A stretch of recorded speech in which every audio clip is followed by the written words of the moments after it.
LP, UP ഇൻ്റർവ്യൂവിന് തയ്യാറായിക്കൊണ്ടിരിക്കുന്ന എൻ്റെ എല്ലാ കൂട്ടുകാർക്കും ഒരിക്കൽ കൂടെ സ്വാഗതം.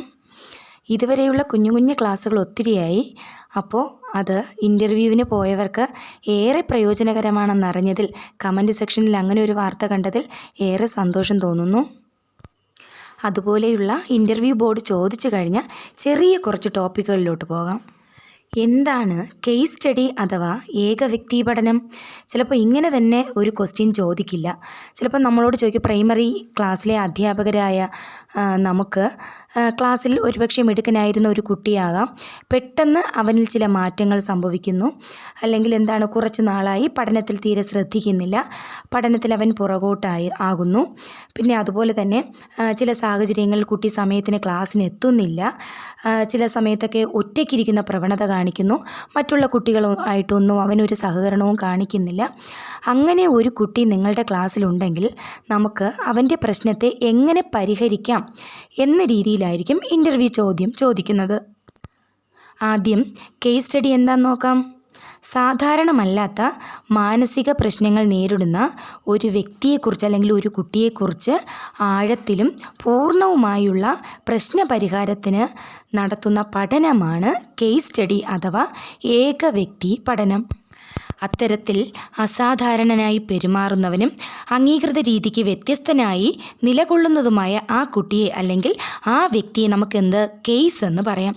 ഇത്തരം വ്യക്തികൾ നേരിടുന്ന പ്രശ്നങ്ങളെ വളരെ ശാസ്ത്രീയമായി പഠിച്ച് ചികിത്സ കണ്ടെത്തുന്ന പഠന രീതിയാണ് കേസ് സ്റ്റഡി അഥവാ ഏകവ്യക്തി പഠനം. നമ്മുടെ വിദ്യാഭ്യാസ മനഃശാസ്ത്ര ശാഖയിൽ ഈ കേസ് സ്റ്റഡിക്ക് ഏറെ പ്രാധാന്യമുണ്ട് കേട്ടോ. കാരണം എന്ന് വെച്ചാൽ ക്ലാസ്സിൽ നമ്മൾ പ്രൈമറി ക്ലാസ്സുകളിലൊക്കെ പഠിപ്പിക്കാൻ പോകുമ്പോൾ സാധാരണ എല്ലാ കുട്ടികളും ഒരുപോലെ ആകില്ല. ചിലരെന്താണ്, സാധാരണ നിലയിലുള്ള കുട്ടികളായിരിക്കും, പെരുമാറ്റവും എല്ലാം സാധാരണമായിരിക്കും.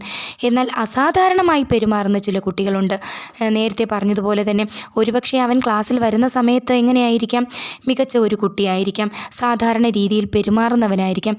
പക്ഷേ പെട്ടെന്നുണ്ടാകുന്ന എന്തെങ്കിലും ഒരു പ്രശ്നം, ഒരുപക്ഷെ അത് സ്കൂളിൽ നിന്നുള്ളതാകാം, അല്ലെങ്കിൽ ഫാമിലിയിൽ നിന്നുള്ളതാകാം, അല്ലെങ്കിൽ സമൂഹത്തിൽ നിന്ന് കിട്ടുന്നതാകാം.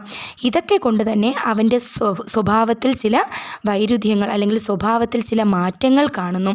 അതുമൂലം കുട്ടി എന്ത് സംഭവിക്കുന്നു, ക്ലാസ്സിൽ സാധാരണ രീതി അല്ലാതെ അസാധാരണമായി അവൻ എന്ത് ചെയ്യുന്നു, പെരുമാറുന്നു. പഠനത്തിൽ പിന്നോട്ട് പോകുന്നു, മറ്റു കുട്ടികളോട് ആരും സംസാരിക്കുന്നില്ല, ഒറ്റയ്ക്കിരിക്കുന്ന പ്രവണത കാണിക്കുന്നു. ഇത്തരം കുട്ടികൾ സാധാരണ പ്രൈമറി ക്ലാസ്സുകളിലൊക്കെ ഒരുപാടൊന്നുമില്ലെങ്കിൽ പോലും ചില സാഹചര്യങ്ങൾ ചില അധ്യാപകർക്കെങ്കിലും അത് നേരിടേണ്ടി വരും. ആ കുട്ടികളെയാണ് നമ്മൾ എന്ത് ചെയ്യേണ്ടത്, കേസ് സ്റ്റഡിക്ക് വേണ്ടിയിട്ട് വിധേയനാക്കേണ്ടത്. ഇത്തരത്തിലൊരു സാഹചര്യം ഉണ്ടായാൽ അങ്ങനെ ഒരു കുട്ടിയെപ്പറ്റി അല്ലെങ്കിൽ ആ ഒരു കേസിനെ പറ്റി നമ്മൾ എന്ത് ചെയ്യണം, വിശദമായിട്ട് അന്വേഷിക്കേണ്ടതായിട്ടുണ്ട്. അത് യഥാർത്ഥവുമായിരിക്കണം. ഇപ്പോൾ കുട്ടിയെപ്പറ്റി അന്വേഷിക്കുകയാണെങ്കിൽ കുട്ടിയുടെ രക്ഷിതാക്കളോട് നമുക്ക് അന്വേഷിക്കാം, അല്ലേ, മറ്റുള്ള അധ്യാപകരോട് തിരക്കാം. അതുപോലെ തന്നെ ഒപ്പം പഠിക്കുന്ന പഠിതാക്കളോടൊക്കെ കുട്ടിയെക്കുറിച്ച് നമുക്ക് എന്ത് ചെയ്യാൻ പറ്റും, ചോദിച്ച് വിവരങ്ങൾ ശേഖരിക്കണം. ആ വിവരങ്ങളൊക്കെ തന്നെ വസ്തുനിഷ്ഠമായവയായിരിക്കണം, അല്ലേ, അത് സത്യസന്ധമായിട്ടുള്ളതായിരിക്കണം, നേരായിട്ടുള്ള കാര്യങ്ങളും ആയിരിക്കണം. ഇത്തരം വിവരണങ്ങളും വിശദീകരണങ്ങളും ഒക്കെ എന്ത് ചെയ്യാം, ഈ കേസ് സ്റ്റഡിയിലൂടെ നമുക്ക് നടത്താവുന്നതാണ്. അപ്പോൾ ഇൻ്റർവ്യൂ അറ്റൻഡ് ചെയ്യാൻ പോകുന്നവർക്ക് ഒരുപാട് വിശദമായിട്ടൊന്നും വേണ്ട, ഇത്രയൊക്കെ തന്നെ മതിയാവും, അല്ലേ. അപ്പോൾ കേസ് സ്റ്റഡിയെക്കുറിച്ച് എന്താണെന്നുള്ള കാര്യം മനസ്സിലായി. നമുക്ക് അടുത്ത ടോപ്പിക്കിലോട്ട് പോകാം. എന്താണ് ഓർമ്മയെന്ന് പറയുന്നത്?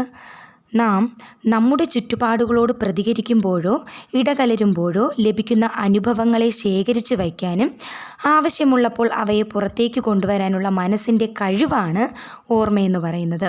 അതായത് കുട്ടികളായിരുന്നാലും നമ്മളായിരുന്നാലും ഒരുപാട് കാര്യങ്ങൾ ചുറ്റുപാടിൽ നിന്ന് നമുക്ക് ലഭിക്കുന്നുണ്ടല്ലേ. ഈ അനുഭവങ്ങളൊക്കെ മനസ്സിൽ ശേഖരിച്ചു വയ്ക്കുകയും പുറത്തേക്ക് കൊണ്ടുവരേണ്ട സമയത്ത് മനസ്സിൻ്റെ ഒരു കഴിവുണ്ടല്ലോ, അത് ഓർത്തെടുക്കാനുള്ള, അതിനെയാണ് ഓർമ്മ എന്ന് പറയുന്നത്. ഓർമ്മകളെ തന്നെ വിവിധ രീതിയിൽ തിരിക്കുന്നുണ്ട്. ഇന്ദ്രിയ സ്മരണയെന്നും ഹ്രസ്വകാല ഓർമ്മകളെന്നും ദീർഘകാല ഓർമ്മകളെന്നൊക്കെ പറയുന്നുണ്ട്. ഇതിൽ ഇന്ദ്രിയ സ്മരണ എന്ന് പറഞ്ഞാൽ ഒരു കാര്യം നമ്മൾ മനസ്സിലാക്കി ഉടനെ തന്നെ എന്ത് ചെയ്യുന്നു, അതിനെ ഓർമ്മിപ്പിക്കാനായിട്ട് സഹായിക്കുന്ന, നമ്മുടെ ഇന്ദ്രിയങ്ങൾ വഴി നമ്മൾ കണ്ടും കേട്ടും മനസ്സിലാക്കുന്നതാണ് ഇന്ദ്രിയ സ്മരണ എന്ന് പറയുന്നത്. അപ്പോൾ ഹ്രസ്വകാല സ്മരണ എന്താണ്? പഠിതാവിൻ്റെ പരിശ്രമത്തിലൂടെ അവൻ വേഗം കാര്യങ്ങൾ മനസ്സിലാക്കുകയും എന്നാൽ അത് ഒരുപാട് നാൾ എന്ത് ചെയ്യുന്നില്ല, മനസ്സിൽ നിലനിൽക്കുന്നില്ല. പ്രത്യേകിച്ച് അവ ആവർത്തിക്കപ്പെടുന്നില്ല എങ്കിൽ എന്ത് സംഭവിക്കുന്നു? ഒട്ടും തന്നെ അവ അവൻ്റെ മനസ്സിൽ നിലനിൽക്കുന്നില്ല. സ്വാഭാവികമായിട്ടും അതെന്ത് ചെയ്യുന്നു? വളരെ വേഗത്തിൽ തന്നെ മറന്നു പോവുകയും ചെയ്യുന്നു. പരിശ്രമിച്ചാൽ ഹ്രസ്വകാല ഓർമ്മയിലെ കാര്യങ്ങളെ ദീർഘകാല ഓർമ്മയിലേക്ക് മാറ്റാനും കൂടെ കഴിയും. അതും കൂടെ ഓർത്തു വയ്ക്കുക. അപ്പോൾ ഇന്ദ്രിയ സ്മരണ എന്താണെന്നും ഹ്രസ്വകാല സ്മരണ എന്താണെന്നും മനസ്സിലായിട്ടുണ്ടാകും. എന്താണ് ദീർഘകാല സ്മരണ എന്ന് പറയുന്നത്? അല്ലെങ്കിൽ ഈ ദീർഘകാല സ്മരണയെ തന്നെ നമുക്ക് സ്ഥിരമായ ഓർമ്മ എന്നൊരു പേര് കൂടെ പറയാൻ കഴിയും കേട്ടോ. എന്താണ് ദീർഘകാല സ്മരണ? അധികകാലം നീണ്ടു നിൽക്കുന്ന ഓർമ്മയെയാണ് നമ്മൾ ദീർഘകാല സ്മരണ എന്ന് പറയുന്നത്. ഇത്തരത്തിൽ നമുക്ക് ഏറെ കാര്യങ്ങൾ എന്ത് ചെയ്യാൻ പറ്റും? ഉൾക്കൊള്ളാനായിട്ട് സാധിക്കും. അപ്പോൾ ഇതിൻ്റെ സഹായത്തോടു കൂടി ധാരാളം കാര്യങ്ങൾ ഓർമ്മിക്കുകയും സമയാസമയം അവ ഉപയോഗിക്കാനുമൊക്കെ സാധിക്കുന്നുണ്ട്. ദീർഘകാല ഓർമ്മ തന്നെ നമുക്ക് ഏറ്റവും കൂടുതലല്ലേ, അല്ലെങ്കിൽ കിട്ടിയ അറിവ് പിന്നും സ്ഥിരമായിട്ടത് മനസ്സിൽ തന്നെ നിലനിൽക്കാൻ വേണ്ടിയിട്ടുള്ളത് ദീർഘകാല സ്മരണയിലൂടെ കഴിയുന്നുണ്ട്. അപ്പോൾ ഓർമ്മയുടെ അടിസ്ഥാന ഘടകങ്ങൾ എന്താണെന്ന് ചോദിച്ചാലോ? പഠനം, ധാരണ, അനുസ്മരണം, തിരിച്ചറിവ്, ഇതെല്ലാം തന്നെ ഓർമ്മയുടെ അടിസ്ഥാന ഘടകങ്ങളാണ്. എന്താണ് പഠനം എന്ന് പറയുന്നത്? പഠനം എന്താണെന്ന് നമുക്കറിയാമല്ലേ? ഇന്ദ്രിയ അനുഭവങ്ങളിലൂടെയാണ് പഠനം നടക്കുന്നത്. കണ്ടും കേട്ടും പറഞ്ഞും ഒക്കെ കിട്ടുന്ന അറിവ്, അല്ലെ, അനുഭവിച്ചും ഒക്കെ കിട്ടുന്നതിലൂടെയാണ് ഒരു വ്യക്തിയിൽ അല്ലെങ്കിൽ ഒരു കുട്ടിയിൽ പഠനം നടക്കുന്നത്. ഒരു വസ്തുവിനെക്കുറിച്ചുള്ള ഓർമ്മ വ്യക്തമായി വീണ്ടും ഉണ്ടാകണമെങ്കിൽ ശക്തമായ വിധത്തിൽ അവ എന്ത് ചെയ്യണം? മനസ്സിൽ പതിയണം. അപ്പോൾ ഒരു കണ്ടൻറ്റ് കുട്ടി ക്ലാസ്സിൽ പഠിക്കുമ്പോൾ അത് വ്യക്തമായി അധ്യാപകനെ കൊണ്ട് കുട്ടിയിൽ മനസ്സിലാക്കിപ്പിക്കണം. എങ്കിൽ മാത്രമേ അവിടെ എന്ത് നടന്നെന്ന് നമുക്ക് പറയാൻ പറ്റുകയുള്ളൂ? പഠനം നടന്നു എന്ന് പറയാൻ പറ്റുള്ളൂ. അങ്ങനെയുള്ള പഠനം മാത്രമേ പിന്നീട് കുട്ടിക്ക് എന്ത് ചെയ്യാൻ പറ്റുന്നുള്ളൂ? ഓർത്തെടുക്കാനും സാധിക്കുന്നുള്ളൂ. അപ്പോൾ ഓർമ്മയിലെ പഠനം എന്നുള്ള അടിസ്ഥാന ഘടകം എന്താണെന്ന് മനസ്സിലായല്ലോ. അടുത്തതാണ് ധാരണ. എന്താണ് ധാരണ എന്ന് വെച്ചാൽ? മനസ്സിൽ പതിയുന്ന ആശയങ്ങൾ വിട്ടുപോകാതെ സൂക്ഷിക്കുന്നതാണ് ധാരണ. അതായത് നേടിയ അനുഭവങ്ങൾ മനസ്സിൽ ഉറപ്പിച്ചു നിർത്തേണ്ടത് അത്യാവശ്യമാണ്. എന്നാൽ എല്ലാം ഇങ്ങനെ നിലനിർത്താൻ കഴിയണമെന്നില്ല, അല്ലേ? എല്ലാ കാര്യങ്ങളും എന്ത് ചെയ്യാൻ പറ്റില്ല? ഉറപ്പിച്ചു നിർത്താനായിട്ട് കഴിയില്ല. പഠിക്കുന്ന എല്ലാ കാര്യങ്ങളും അങ്ങനെ ഉറപ്പിച്ച് നിർത്തേണ്ടത് അത്യാവശ്യമാണ്. അത്തരത്തിലുള്ള ഒരു കഴിവിനെയാണ് ധാരണ എന്ന് പറയുന്നത്. അപ്പോൾ അനുസ്മരണം എന്താണ്?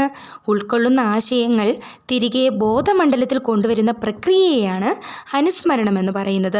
അതായത് നേടിയ കാര്യങ്ങൾ മനസ്സിൽ ഉറപ്പിച്ചു നിർത്തിയാൽ മാത്രമേ അവ ബോധതലത്തിൽ ആവശ്യാനുസരണം കൊണ്ടുവരുവാൻ സാധിക്കുകയുള്ളൂ. ഇതിനെയാണ് അനുസ്മരണം എന്ന് പറയുന്നത്. അടുത്തത് തിരിച്ചറിവാണ്, അല്ലേ? അനുസ്മരണവുമായിട്ട് ഏറെ ബന്ധപ്പെട്ട് നിൽക്കുന്ന ഒരു ഘട്ടമാണ് തിരിച്ചറിവെന്ന് പറയുന്നത്. അതായത് ബോധതലത്തിലേക്ക് കൊണ്ടുവരുന്ന കാര്യങ്ങളെല്ലാം ഇന്നതാണ് എന്നും അത് സ്വന്തമാണെന്നും മനസ്സിലാക്കുന്നതിനെയാണ് തിരിച്ചറിവെന്ന് പറയുന്നത്. ഇത് അനുസ്മരണവുമായിട്ട് ഏറെ ബന്ധപ്പെട്ടതാണ് കേട്ടോ. അതായത് ബോധതലത്തിലേക്ക് കൊണ്ടുവരുന്ന കാര്യങ്ങളെ വ്യത്യസ്തമാക്കി തരം തിരിച്ച് മനസ്സിലാക്കുന്നതിനെയാണ് തിരിച്ചറിവെന്ന് പറയുന്നത്. അപ്പോൾ ചെറിയ 2 ടോപ്പിക്കുകളാണ് പഠിച്ചത്. ഏകവ്യക്തി പഠനം അല്ലെങ്കിൽ കേസ് സ്റ്റഡി എന്താണ്, ഓർമ്മ അടിസ്ഥാന ഘടകങ്ങൾ എന്താണെന്നുള്ളത്. സാധാരണ ഇൻ്റർവ്യൂവിൻ്റെ ഭാഗത്തു നിന്ന് ചോദിക്കുന്ന സ്ഥിരം ചോദ്യങ്ങളാണ് കേട്ടോ ഇത്. അപ്പോൾ നമുക്ക് അറിയാവുന്ന കാര്യങ്ങളാണെങ്കിലും എന്ത് ചെയ്യുക? അടുക്കും ചിട്ടയോടുകൂടി ഇത് ഓർത്ത് വയ്ക്കുക. ഇനി അടുത്ത ടോപ്പിക്കിലോട്ട് പോകാം. അതിനു മുന്നേ വീഡിയോ ഇഷ്ടപ്പെട്ടു കഴിഞ്ഞാൽ ലൈക്ക് ചെയ്യുക. ഇതുവരെ ചാനൽ സബ്സ്ക്രൈബ് ചെയ്യാത്തവർ മറ്റുള്ള വീഡിയോസും ക്ലാസ്സുകളും ഒക്കെ കാണാൻ വേണ്ടിയിട്ട് ചാനൽ സബ്സ്ക്രൈബ് ചെയ്യാനും കൂടെ മറക്കരുതേ. എന്താണ് അച്ചീവ്മെൻറ്റ് ടെസ്റ്റ് അഥവാ സിദ്ധിശോധകങ്ങളെന്ന് പറയുന്നത്? പഠിതാക്കൾ വിവിധ വിഷയങ്ങളിൽ അനേകം പഠന നേട്ടങ്ങളൊക്കെ ആർജിച്ചിട്ടുണ്ടായിരിക്കും, അല്ലേ? അതായത് നേരത്തെ ആസൂത്രണം ചെയ്ത തരത്തിൽ പഠന നേട്ടങ്ങൾ ആർജിച്ചോ എന്ന് മനസ്സിലാക്കാനായിട്ട് നടത്തുന്ന ടെസ്റ്റുകളെയാണ് സിദ്ധിശോധകങ്ങൾ അഥവാ അച്ചീവ്മെൻറ്റ് ടെസ്റ്റുകൾ എന്ന് പറയുന്നത്. എന്തൊക്കെ രീതിയിൽ നമുക്ക് സിദ്ധിശോധകങ്ങൾ നടത്താൻ കഴിയും? ഭാഗികമായിട്ടും ലിഖിതമായിട്ടും നിർവഹണ രീതിയിലുമൊക്കെ നമുക്ക് എന്ത് ചെയ്യാം? സിദ്ധിശോധകങ്ങൾ നടത്താനായിട്ട് കഴിയും. പക്ഷേ നമ്മൾ ഈ സിദ്ധിശോധകങ്ങൾ നടത്തുമ്പോൾ ചില സവിശേഷതകൾ നമുക്ക് അതിൽ ഉണ്ടായിരിക്കണം, അല്ലേ? നല്ല ശോധകങ്ങളാകണമെങ്കിൽ അതിന് ചില സവിശേഷതകളും ഉണ്ട്. അതൊക്കെ എന്താണെന്നൊന്ന് നോക്കിയാലോ. ഒന്നാമത്തത് പഠന നേട്ട അധിഷ്ഠിതമായിരിക്കണം, അഥവാ പഠന നേട്ടങ്ങൾ വിലയിരുത്താൻ പറ്റിയതാവണം അല്ലേ. രണ്ടാമത്തത് സമഗ്രതയുണ്ടാവണം, ഒരു പാഠത്തിലെ എല്ലാ പഠന നേട്ടങ്ങളുമായി ബന്ധപ്പെട്ട ചോദ്യങ്ങൾ ഉണ്ടായിരിക്കും. മൂന്നാമത്തത് വസ്തുനിഷ്ഠമായിരിക്കണം. എന്താണ് വസ്തുനിഷ്ഠം എന്ന് പറഞ്ഞാൽ ഒരേ ചോദ്യത്തിന് ശരിയായ പല ഉത്തരങ്ങൾ ഉണ്ടാകരുത്, മറിച്ച് എന്താണ് ഒരു ഉത്തരമേ ഉണ്ടാകൂ, അതാണ് വസ്തുനിഷ്ഠത എന്ന് പറയുന്നത്. പിന്നെ സാധുതയുണ്ടാകണം. എന്താണ് സാധുത എന്ന് വെച്ചാൽ വിലയിരുത്താൻ ഉദ്ദേശിക്കുന്നത് അത് തന്നെ വിലയിരുത്താൻ കഴിയുക, നമ്മൾ എന്താണോ ഉദ്ദേശിച്ചത് അതുപോലെ തന്നെ എന്ത് ചെയ്യണം, വിലയിരുത്തലുണ്ടാകണം. അഞ്ചാമത്തെ എന്താണ് വിശ്വാസ്യത, അതായത് ഇങ്ങനെ ഒരു ടെസ്റ്റ് നൽകുന്നതിൻ്റെ ഫലമായി ഒരു കുട്ടിയെ സംബന്ധിച്ച് കിട്ടുന്ന വിവരങ്ങൾ ഏറെക്കുറെ സ്ഥിരമായിരിക്കണം.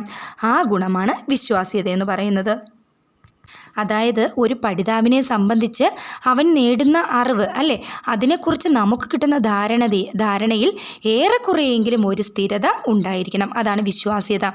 ആറാമത്തത് വിവേചനം. വിവേചനം എന്ന് പറയുന്നത് ഒരു പഠിതാവ് ക്ലാസ്സിൽ വിവിധ നിലവാരങ്ങൾ പഠിക്കുന്ന കുട്ടികളുണ്ടായിരിക്കും അല്ലേ, വിവിധ നിലവാരത്തിലുള്ള പഠിതാക്കൾ ഉണ്ടായിരിക്കും. അവർ ഓരോരുത്തരുടെയും നിലവാരം വേർതിരിച്ചറിയാനായിട്ട് കഴിയണം. ഇത്തരത്തിലുള്ള ഒരു ടെസ്റ്റിൽ നിന്ന് കിട്ടുന്ന അളവുകൾ ഇതിന് പര്യാപ്തമായിരിക്കണം. ഈ ഗുണങ്ങളെയാണ് വിവേചനം എന്ന് പറയുന്നത്.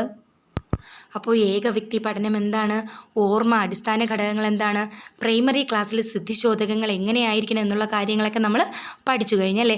ഇനി കമൻറ്റ് സെക്ഷനിൽ വന്ന 1-2 കാര്യങ്ങളായിരുന്നേ. അതായത് ചില കുട്ടികൾക്ക് സ്റ്റേജ് ഫിയർ ഉണ്ടായിരിക്കും. അപ്പോൾ അത്തരത്തിലുള്ള കുട്ടികളെ നമുക്ക് എങ്ങനെ അത് മാറ്റിയെടുക്കാം എന്ന് പറഞ്ഞിട്ട് ഒരാൾ കമൻറ്റ് സെക്ഷനിൽ ചോദിച്ചിട്ടുണ്ടായിരുന്നേ. എൻ്റെ അഭിപ്രായമാണ് ഞാൻ പറയുന്നത്. അതായത് ഇപ്പോൾ ഒരു ക്ലാസ്സിൽ നമ്മൾ പോകുമ്പോൾ കുട്ടികൾക്ക് സ്വാഭാവികമായിട്ട് ചിലരൊക്കെ നല്ല കാര്യമായിട്ട് എന്ത് ചെയ്യും, മുന്നോട്ട് വന്ന് എല്ലാ കാര്യങ്ങളും പറയാനും പ്രവർത്തിക്കാനും ഒക്കെ സന്നദ്ധരായിരിക്കും. എന്നാൽ ചില കുട്ടികൾ എന്ത് ചെയ്യില്ല, അവരൊരു കാരണവശാലും ഒറ്റയ്ക്ക് മുന്നോട്ട് വരാൻ തയ്യാറാകില്ല. അപ്പോൾ നമ്മൾ ക്ലാസ്സിൽ പ്രവർത്തനങ്ങൾ കൊടുക്കുമ്പോൾ അങ്ങനെയുള്ള കുട്ടികളെ ഗ്രൂപ്പ് ആക്ടിവിറ്റികൾ ഉൾപ്പെടുത്തി മുന്നോട്ട് കൊണ്ടുവരണം. ഗ്രൂപ്പായിട്ട് എന്ത് ചെയ്യാം, അവർക്ക് ചെറിയ കാര്യങ്ങളൊക്കെ ഗ്രൂപ്പോടെ നിന്ന് അല്ലെങ്കിൽ സംഘമായിട്ട് നിന്ന് ഒരു കവിത ചൊല്ലാനോ അല്ലെങ്കിൽ എന്തെങ്കിലും ഒരു ആക്ടിവിറ്റിയോ ഒരു ഗെയിമോ ഒക്കെ നമുക്ക് ക്ലാസ്സിൽ കൊടുക്കാം. അങ്ങനെ ഒരുമിച്ച് ഗ്രൂപ്പായിട്ട് നിന്ന് ചെയ്തിട്ട് ക്രമേണ എന്ത് ചെയ്യാം, ഗ്രൂപ്പിൽ നിന്ന് ഒഴിവാക്കി ക്ലാസ് റൂമിൽ തന്നെ ഒറ്റയ്ക്ക് അവനെ മുന്നോട്ട് കൊണ്ടുവരാനായിട്ട് അധ്യാപകൻ എന്ത് ചെയ്യണം, ശ്രമിക്കണം. അങ്ങനെ ക്ലാസ് റൂമിനകത്ത് തന്നെ അവൻ എന്ത് ചെയ്യുന്നു, ഒറ്റയ്ക്ക് നിൽക്കാനുള്ള പ്രാപ്തി കൈവരിക്കുന്നു. അങ്ങനെ കുറേശ്ശെയായിട്ട് അവൻ ക്ലാസ് റൂമിൽ അവൻ ഒറ്റയ്ക്കുള്ള പെർഫോമൻസ് ഒക്കെ ചെയ്തിട്ട് സ്റ്റേജിലോട്ട് കൊണ്ടുപോയി അവൻ്റെ സ്റ്റേജ് ഫിയർ ഇതിലൂടെ നമുക്ക് മാറ്റിയെടുക്കാനായിട്ട് സാധിക്കും. ഇത് എൻ്റെ ഒരു അഭിപ്രായമാണ് കേട്ടോ ഞാൻ പറഞ്ഞത്. അപ്പോൾ ഇതിൽ നന്നായിട്ട് എങ്ങനെയാണ് ഈ കാര്യം കൈകാര്യം ചെയ്യുന്നുള്ള കാര്യം അറിയായിരിക്കും. അത്തരത്തിലുള്ള അറിവുകൾ കമൻറ്റിലൂടെ എന്ത് ചെയ്യുക, പങ്കുവയ്ക്കുക. അപ്പോൾ ഇന്ന് ഇത്രയേ ഉള്ളൂ. മറ്റൊരു ക്ലാസ്സുമായിട്ട് നമുക്ക് വീണ്ടും കാണാം. Okay, by.